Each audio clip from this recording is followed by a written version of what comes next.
Dalam menjalankan suatu unit usaha dan bisnis, seorang pemimpin perlu memanage organisasi yang dipimpinnya secara efisien dan efektif sesuai tujuan perusahaan.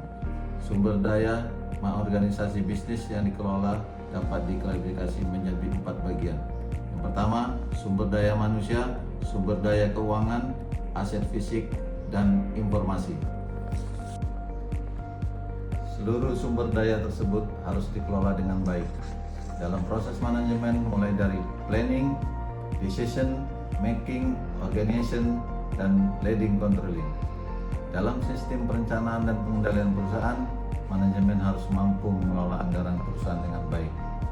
Yang pertama, anggaran fungsional yang berfungsi untuk menyelaraskan program dengan rencana strategis sebagai alat koordinasi antar bagian, sebagai dasar pertanggungjawaban, dan sebagai dasar evaluasi kerja. Komponen anggaran operasional dibagi menjadi 4 bagian. Yang pertama, anggaran pendapatan. Ini dapat di-breakdown dalam proyeksi pendapatan harga jual, dan risiko-risiko ketidakpastian. Kedua, anggaran biaya produksi. Terdiri dari anggaran produksi bahan baku, biaya tanaman, dan fabrikasi. Anggaran beban SDM, administrasi SDM, dan umum. Kemudian yang terakhir, beban penelitian dan pengembangan.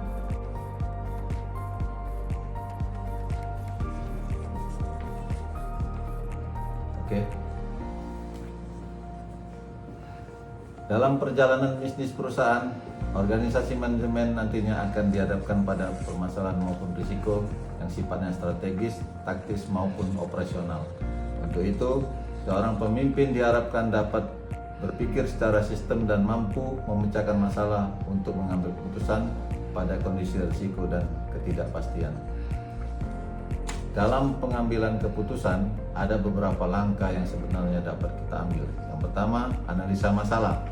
Melakukan analisa masalah dan pengumpulan data-data.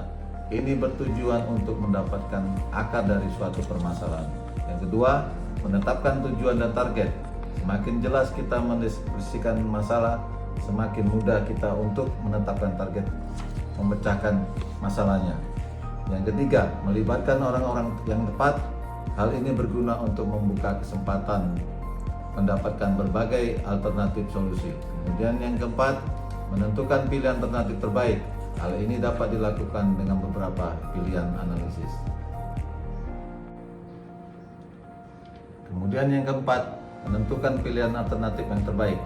Hal ini dapat dilakukan dengan beberapa pilihan analisis.